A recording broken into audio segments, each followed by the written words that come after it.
Is success rigged in favor of those willing to cast morality aside? Some climb with integrity, relying on hard work and honesty. Others ascend through manipulation, deception, and an unapologetic hunger for dominance. And more often than not, it's the ruthless who win. Why? History proves this unsettling truth repeatedly. From power-hungry emperors to relentless corporate titans, those who refuse to hesitate frequently end up ruling. But this isn't just chance. It's a byproduct of our evolutionary instincts and the structure of human society itself. In a world of finite resources and cutthroat competition, hesitation is a liability. Those who lead with fairness and expect the world to reciprocate often find themselves outmaneuvered. Meanwhile, those who embrace ambition without ethical constraints dominate. This leads to an uncomfortable but necessary question. Is morality a disadvantage in the pursuit of power? Yet, there's a twist. While the ruthless often win in the short term, history also remembers their downfall. The real question isn't just why they rise, but whether they can truly sustain their success. And perhaps even more importantly, what does this mean for those who refuse to abandon their principles? Friedrich Nietzsche offers a unique lens through which to understand power. He didn't see morality as a universal truth, but as a construct shaped by power struggles. His theory of master morality versus slave morality helps explain why the ruthless so often prevail. Consider two figures. One is bold, unshaken, and relentless in shaping the world to his vision. The other hesitates, seeks validation, and trusts that fairness will guide him to success. Who do you think will thrive? Who will be left behind? Nietzsche identified two contrasting moral frameworks. Master morality is the ethic of the powerful. It champions strength, decisiveness, and self-reliance. Those who embody it don't seek approval, they define their own worth. They take what they believe is theirs and see hesitation as a flaw, not a virtue. Slave morality, on the other hand, is the ethic of the subdued. It glorifies humility, obedience, and self-sacrifice. It teaches that suffering is noble and power is corrupt.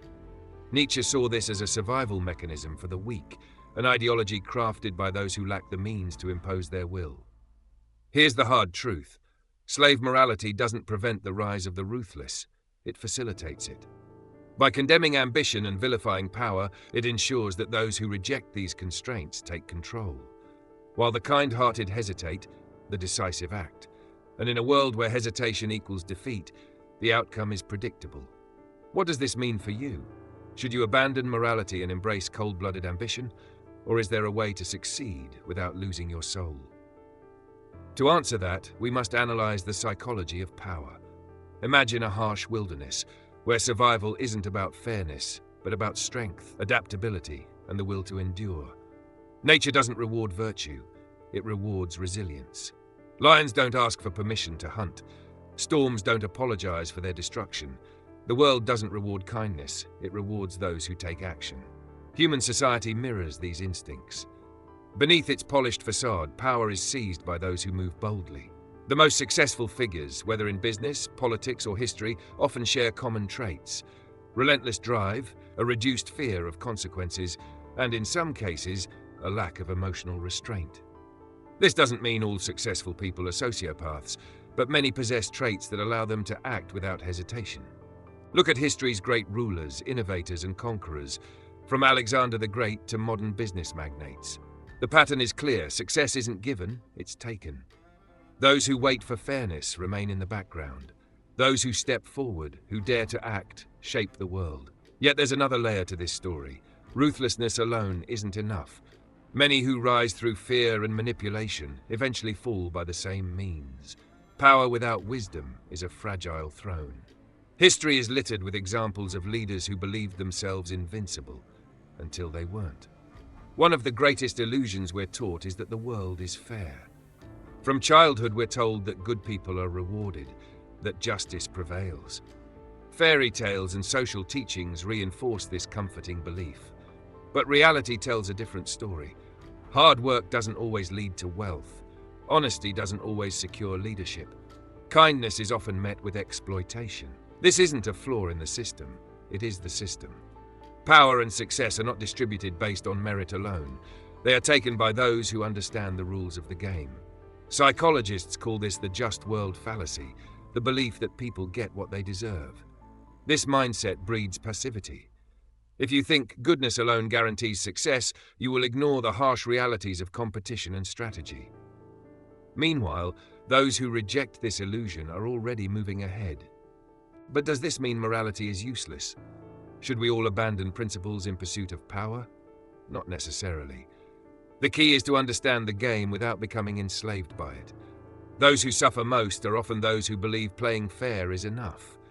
But those who balance integrity with strategy, who combine kindness with strength, are the ones who change the rules. Nietzsche's answer wasn't to surrender to ruthlessness, nor to cling to naive ideals of fairness.